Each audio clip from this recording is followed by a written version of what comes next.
Nakikita ko ang mga luha mong hindi nakikita ng iba. Ngunit sa kabila ng iyong karamdaman, pinipili mo pa ring maging mabuting tao. Kaya anak, tandaan mo, ang taong pinili pa ding gumawa ng kabutihan ay hindi ko pinababayaan.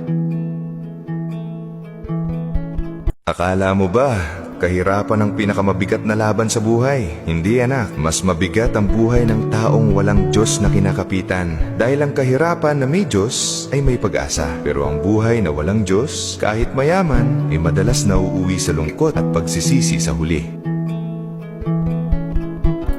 Kapag sunod-sunod ang problema sa buhay mo, huwag kang panghinaan ng loob. Ang ulan ay hindi permanente. Ang panalangin at tiwala sa akin ang magsisilbing payong na magpoprotekta sa iyo. At kung mananatiling mabuti ang puso mo, gagawa ako ng paraan para dalhin ka sa tamang landas at sa buhay na maayos at puno ng biyaya.